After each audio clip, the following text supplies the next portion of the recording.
जो 1971 वाली लड़ाई थी, आप पैराशूट से जाके ढाका में कूदे।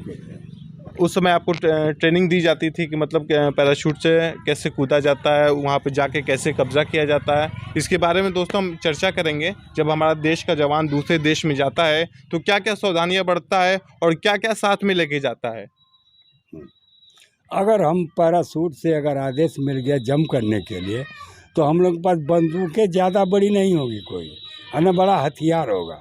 पर सिर्फ अपनी नॉर्मल हिफाजत के लिए हम लोग पैराशूट वाले किसी भी जगह जब कूदेंगे जा कर के, तो बाद में हमारी गाड़ियाँ आएगी, उन गाड़ियों से हम लोग उस क्षेत्र में घूमेंगे। क्योंकि जब तक बड़ा हथियार नहीं रहेगा हम गांव में नहीं जाएंगे। हो सकता है कि हमको रद्द कर दे, तब तक हम लोग मतलब पैराशूट का ये नियम है कि सभी हथियार हमारे जब पहुंच जाए तब हम उस क्षेत्र में घूमते हैं। और घूमने का मतलब ये नहीं है किसी को बर्बाद करने से मतलब नहीं है, हिफाजत के साथ, हड़कंप के साथ। अरे उस समय 90,000 को कैद किया था ढाका से, 90,000 कैदी मिले थे फौज के सिविलियन जो भी मिला 90,000 टोटल लगभग थे, और उनको कैद करके लाया गया इंडिया में। उनको इंडिया इंडिया में लाया गया। जेल में अब तो छूट गए ना, छूट गए, चले गए नैनीपुरा जेल। तो कैसे प्लेन के द्वारा लाया गया कि उनको? हाँ। अच्छा, तो मतलब जब कोई जवान दूसरे देश में कूदता है तो मैं तो पहले जवान कूदता है पैराशूट से। हाँ, पैराशूट से पहले जवान कूदेगा। फिर गाड़ियाँ कैसे आती, मतलब गाड़ियाँ पैराशूट से ही गिरा दी जाती है। अच्छा। हाँ, जैसे एक जवान को एक छतरी, एक गाड़ी को 6 छतरी। अच्छा, 6 छतरी बांध के मतलब बांध कर नीचे कर देंगे, आराम से आएगी, वो बैठ जाएगी। तो जैसे आरसीएल गन। हाँ, आरसीएल गन गिराई जाएगी। अच्छा। हाँ, ज़्यादा लोडेड नहीं, मतलब जो पहले आदमी पैराशूट वाले गिरे हैं उनसे वो तो दहस गए हैं, हदस गए हैं। बाद में हल्के हथियार ज़्यादा, अब ये थोड़ी है कि टैंक वहाँ गिराया जाए, टैंक तो जहाज ही बैठा देगा, उड़ाएगा कहाँ से। तो ज़्यादा लोड सामान नहीं, मतलब जैसे नॉर्मल हथियार जो है छोटे गिरा दिए जाते हैं। तो मतलब जो आपकी जीप होती थी आरसीएल गन उस समय, वो कैसे, मतलब आरसीएल गन तो नहीं गिराई जाती, एलएमजी वगैरह बांध कर उस पर से गिरा देते हैं। अच्छा, जो कि 1 मिनट में 450-500 आदमी को मारेगी। 1 मिनट में वैसे वैसे खतरनाक हथियार गिरा दिए जाते हैं, हल्के होते हैं। आप जो ढाका जो गए थे वहाँ पे, तो किस एयरपोर्ट से आप मतलब? हाँ, दमदम एयरपोर्ट से। दमदम एयरपोर्ट से उड़ान भरे थे हम लोग। और जाके ढाका जो किला है उसका जी पूरब साइड में, पहले इरादा था कि पश्चिम साइड में उतारे, क्योंकि हमारा सीबीआई बोला था, वहीं ट्रैक्टर चला रहा था हमारा सीबीआई। अच्छा, 25 साल पहले से वहाँ सीबीआई सेट है हमारा, वो ट्रैक्टर चला रहा था। ये हुआ कि जब जहाज़ें उड़ जाएंगी, पैराशूट ड्रॉप कर जाएगा, तो सीडीआई कमांडर, सीबीआई वाले कमांडर हो जाएगा, वो अधिकारी था। लेकिन देखा कि ये तो ढाका की गनों का मुंह जो है इंडिया के तरफ हो गया है, लाल किले पर। अरे उसका किला है एक। तो जब वहाँ हो गया तब उसने बोला कि अरे बानिया साहब क्या कर रहे हो, सारी गनों का मुंह इंडिया के तरफ हो गया, तुम्हारी सिक्योरिटी लीक हो गई है, इसका मतलब। तब उन्होंने जो है बड़ा सख्ती से बोला कि जो भी आदेश पहले का है, उसका इरादा था कि पहले अगर मैं जहाज, हो सकता है दुश्मन मिसाइल का पीछा, क्योंकि अमेरिका उसका साथी था। अच्छा, पाकिस्तान का, और रूस हमारा साथी था। तो अमेरिका हो सकता है भाई मिसाइल पीछे से छोड़वाए। तो ये हुआ था कि कोई जहाज बंगलौर रुकेगी, कोई आगरा, कोई इलाहाबाद, कोई मथुरा, कोई कहीं, हर जगह अलग अलग जहाज रहेगी। लेकिन जिस समय मरसा पड़ा माई, जिस समय सिक्योरिटी लीक हो गई, तो कमांडर बोला कि जो मुंह से बोलूँगा उसी पर कार्रवाई होगी।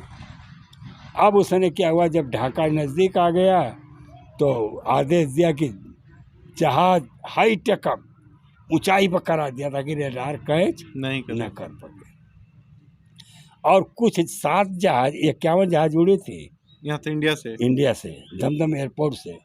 लेकिन 51 जहाज ऐसी थी कि कहीं से देखो 7 ही जहाज नजर आएंगे। अच्छा। ऐसे एंगल, ऐसे दूरी, ऐसे डिस्टेंस में 7 ही जहाज नजर आती है। मतलब उनको ट्रेनिंग दी गई थी, मतलब पायलट को इतनी ऊंचाई एक पे महीना पहले ट्रेनिंग दी आगरा में। तो वो पायलट जो है उड़ा रहे, क्या जो 7 लेयर जहाजें नीचे थी जी। उसमें बालू के आदमी बनाए हुए थे। अच्छा। और लकड़ी के हथियार दिए हुए थे।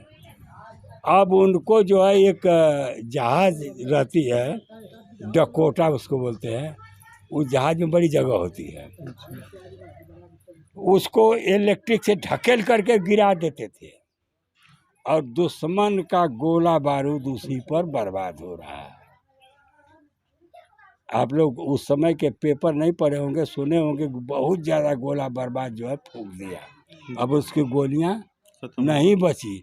अब वो धीरे धीरे पूरे आदमी को गिरा और बाकी जहाजें जो 6 लेयर ऊपर वाली थी वो जाकर उधर कूद गई है। अच्छा।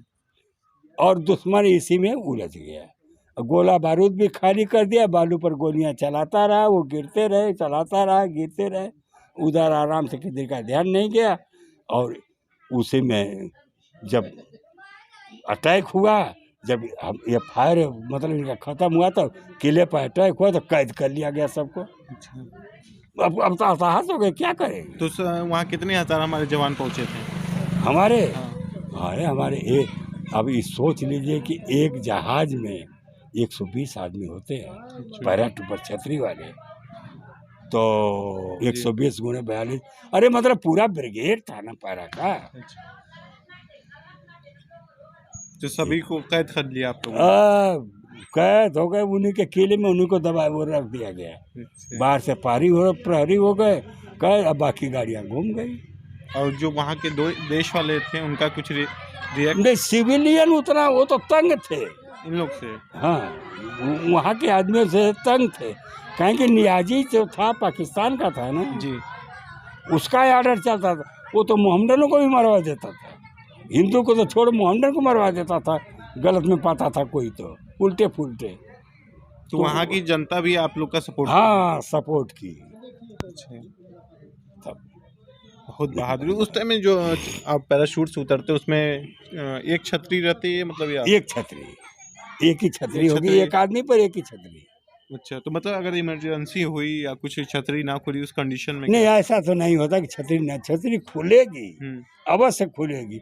बाई द वे कोई नीचे से अगर छतरी निकल गई तो छतरी बुझ जाती है। अच्छा, बुझ जाएगी तो एक छोटा सा पैराशूट आगे बांध कर रखते हैं यहाँ पर, बस उसको ऐसे मारेंगे, खींच देंगे, खुल जाएगी। अच्छा, वो छोटी छतरी तो जल्दी नीचे आएगी। तो इतनी सिखलाई है कि अगर हम मतलब इतने ऊपर से गिर जाए तो कोई फर्क नहीं पड़ेगा। अच्छा। ऐसे भी गिर जाए तो कोई फर्क पड़े, वो तो कुछ धीरे धीरे लाएगी, थोड़ा प्रेशर पड़ेगा लेकिन आदमी सतर्क हो जाता है, टाइट कर लेता है बॉडी।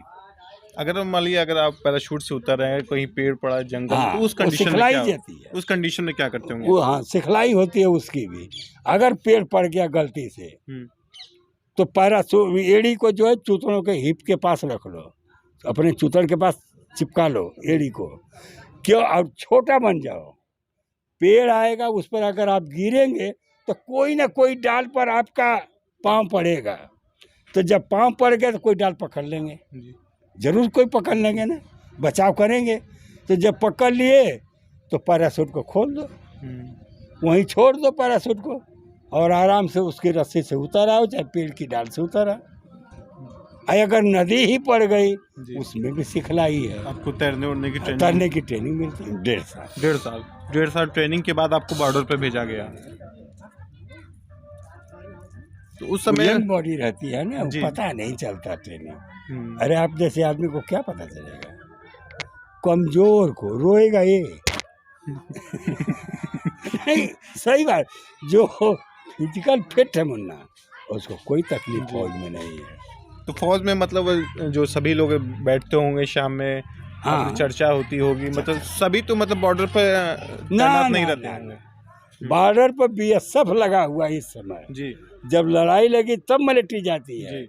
बाकी मिलिट्री शांति में बैठ करके अपना विचार विमर्श ताकत ये सब बना ट्रेनिंग रही है। दी ये जाती सब है। बॉर्डर पर है, जी बॉर्डर सिक्योरिटी फोर्स उसको बोलते हैं। जी जब लड़ाई लग जाएगी तो बोले बेटा अब तो पीछे हट, तेरी बस का नहीं है, अब हम देखते हैं। जी। ये होता है। तो उस टाइम सीडीएस जो आज पोस्ट है हाँ, सीडीएस, हाँ, तो उस समय मतलब सीडीएस हाँ, कोई नहीं रहता था। जी, उस टाइम मतलब जो आपका सेना का अध्यक्ष रहता होगा वही मतलब। वो ऐसा है कि कुछ आर्मी, जी नेवी, एयरफोर्स, जी ये 3 विभाग है। जी तो आर्मी का भी एक जनरल होगा, नेवी का एक एयर मार्शल होगा, अरे एयरफोर्स का एयर मार्शल होगा, और नेवी का एक बहुत बड़ा कमांडर होगा। तो ये तीनों हैं और लड़ाई ये तीनों को लेकर चलती है। जी तो सीडीएस का काम यही था, इन तीनों की रस्सियां जो है अपने हाथ में रखता था। उस टाइम सीडीएस की पोस्ट थी जब 1965 में। हाँ हाँ हाँ, नहीं नहीं, उस समय नहीं। अच्छा उस समय ये महसूस हुआ इंडिया को कि मान लीजिए जैसे हम लड़ रहे हैं, हम लड़ते लड़ते अगर चले गए, गोरखपुर हमारे कंट्रोल से बाहर है, तो हम हवाई जहाज को आदेश देंगे कि भाई हमको एयरफोर्स का मदद चाहिए, कहना पड़ेगा। तब एयरफोर्स हो सकता है कि 1 घंटा टाइम लगाए, 10 मिनट के बदले 15 मिनट लगाए, लेट करेगा, क्योंकि उसका कमांडर अलग है। जी तब वो मान लीजिए, हालांकि ऐसा तो नहीं करेगा, वो अगर उसको मांगा गया है तो वो दिया जाएगा। तो अब सीडीएस का काम ये हो गया कि तीनों सेनाओं को एक आदमी कंट्रोल करेगा। जी यही लड़ाई के बारे में सोचेगा कि कहाँ क्या जरूरत पड़ेगी, वो पहले से अलर्ट करके रखे। ये सीडीएस का काम। सीडीएस का काम। तो हमारे जो विपिन रावत जी हैं मतलब वो शहीद हो गए, तो यहाँ पे भी आए हुए थे आपके धामूपुर में भी। हाँ आए थे। जी, तो आपकी आए थे। मुलाकात हुई होगी। मुलाकात हुई। चलिए वो देखिए दोस्तों, हमारे बीच गणेश पाल जी हैं जिन्होंने 3 लड़ाइयाँ लड़ी और बहुत ही बहादुरी से इन्होंने लड़ा और एक गोली आपके पेट में लगी थी। तो हमारे बीच गणेश पाल जी थे। हमने मिलाया नेक्स्ट वीडियो के साथ, फिर मिलेंगे। धन्यवाद।